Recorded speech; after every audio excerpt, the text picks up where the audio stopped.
I'm waking up today, a week shy of my 90th birthday, and I can't shake the memory of one decision I'd undo in an instant: moving into a nursing home. At 70, I was exhausted by upkeep, chores, and the constant worry of falling alone. My children promised 24/7 care, a vibrant community, and safety. I believed them. But the moment I crossed that threshold, I realized I'd traded every ounce of freedom I'd spent a lifetime building for roles, routines, and walls that didn't feel like mine. Stick around for 6 brutal truths I wished I'd known before signing those papers, because knowing them now might just save you from the same regrets. Regret 1: surrendering my autonomy. I used to wake when I wanted, sometimes before dawn, sometimes long after sunrise, letting my body dictate the rhythm of my day. I brewed my tea just the way I liked it, wandered barefoot in my garden, paused whenever a bird's song caught my ear. Inside that facility, every second belonged to someone else's schedule. Breakfast arrived at 8 sharp, even when my stomach was still dreaming of coffee. Lights out at 9, regardless of whether I'd just started a crossword or lost myself in a letter. Stepping outdoors meant waiting for staff and filling out permission slips. I felt like a passenger in my own life. I remember the first morning. I stretched, inhaled the scent of my old bedroom, reached for my glasses, and realized everything familiar was gone. My favorite mug was replaced by a plastic tumbler. The flowery curtains I chose were swapped for sterile blinds. Those small comforts had grounded me for decades, and now I was adrift. Every choice, what to wear, what to eat, when to nap, had become a privilege earned instead of a right enjoyed. Here's my tip. Before you consider moving, build your own support network at home. Schedule a couple of hours of in-home care for chores. Set up meal delivery services that let you choose what you eat.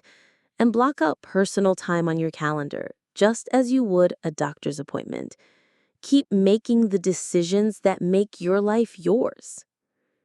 If you're still with me, type 1 in the comments so we know you value your freedom as much as I did. Regret 2: feeling invisible. When I first arrived, my family treated my new phone number like a lifeline. Sunday lunches turned into Sunday visits. Neighbors who stopped by unannounced at home called to check in. But as weeks turned into months, life's demands crept back in. My daughter's work grew hectic. Weekend soccer games for my grandchildren's teams replaced our Sunday chats. And suddenly those visits became quick hellos through a doorway, then a rushed promise: "I'll come next week." Next week, of course, never came as often as I hoped. I spent evenings in the common room, watching the door, imagining faces I loved walking toward me. Sometimes I'd catch the eye of a stranger and share a fleeting nod, a half smile, anything to feel connected again. But mostly, I felt forgotten. Invitations to birthday parties stopped coming. Holiday cards turned digital, and even those notifications rarely pinged my way. It wasn't spite or malice. It was simply life moving on without me. Here's my tip. Lock in regular virtual or in-person catch-ups now. Create recurring events: a weekly video call with your grandkids, a monthly book club with old friends, or a neighbor check-in partnership. If you build those rituals early, you'll never let connections fade. Drop 2 in the comments if you're committed to staying on people's radar no matter the miles between you. Regret 3: losing my reason to wake up. My home was my stage for daily rituals, watering my favorite rose bush at dawn, trying a new recipe for afternoon tea, writing letters to friends in other states, refilling the bird feeder. These tasks gave me purpose, a reason to greet each morning with anticipation. In the nursing home, those rituals vanished. Someone else cooked, someone else cleaned, someone else watered the tiny garden I once tended with pride. I told myself I'd finally get the rest I deserved.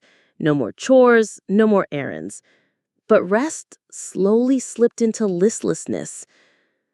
Days stretched into monotony. The same hallway, the same faces, the same bland activities posted on the bulletin board. Arts and crafts felt forced. Bingo nights were fun for some, but I missed the spark of building something that was mine. I watched Mr. Bennett, a former woodworker, stare at his hands as if they belonged to someone else. He confided, "I need a project. Anything to wake me up." Without a purpose to drive you, the mind dulls, the body follows, and life becomes a waiting room. Here's my tip. Cultivate passions you can maintain at home. Seed packets for a balcony garden, an online writing group, virtual art classes, or mentoring opportunities via Zoom. Keep your spark alive. Type 3 below if you refuse to let your days dissolve into nothingness.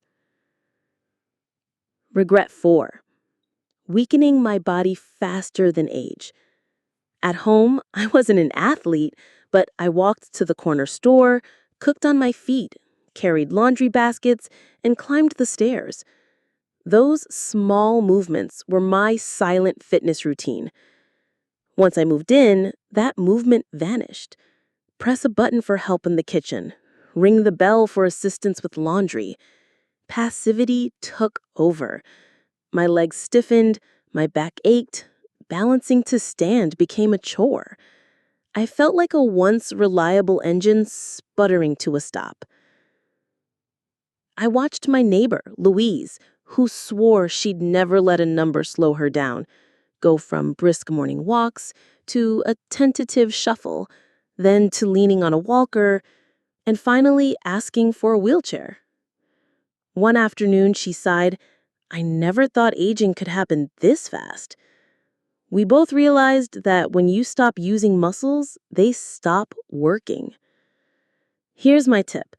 Commit to a daily at-home movement plan.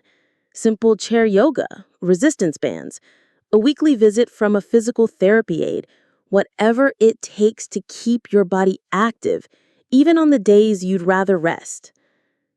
Comment 4 if you vow to fight for your strength, step by step. Regret 5. Trading privacy for constant surveillance. At home, my bedroom door was my fortress. I could sob in peace, read for hours, or simply sit in silence without interruption. In the nursing home, privacy became a memory. Staff peeked in unannounced, room inspections happened daily, and even trips to the bathroom required pressing a call button and waiting for yourself and for your dignity. You share a room with someone you didn't choose, with habits you can't control. I was lucky to have a considerate roommate, but I heard stories of snoring that kept people awake for nights, or roommates who wandered in at odd hours, disrupting sleep and peace of mind. Here's my tip. Invest in safety upgrades so you can stay home longer. Grab bars in the bathroom, non-slip flooring, a medical alert system, simple voice-activated lights. Keep the place you love and the privacy you deserve. If privacy matters as much as it did to me, type 5 now. Regret 6. Discovering it's harder to leave than to arrive. I told myself this is only a test, a trial. I even packed a small box of family photos, convinced I'd take them home when I decided it wasn't for me. But the moment I unpacked them on the community bulletin board, something changed.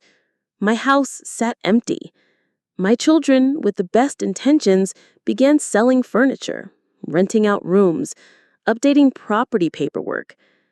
Meanwhile, my body weakened, my confidence dwindled, and the thought of returning alone felt terrifying. The longer you stay, the more life shifts without you. Finances, insurance, home maintenance all move on a timeline that doesn't pause for seniors. Here's my tip. Before making any move permanent, keep your home habitable and under your control. Maintain your utilities, preserve your mailing address, secure a power of attorney that protects your wishes, and set up adaptable in-home services that can scale up or down. If you're determined to have an exit plan before you ever step in, type 6 in the comments. Looking back, I don't regret growing older. I regret believing a nursing home was my only path forward. I walked in expecting safety and companionship.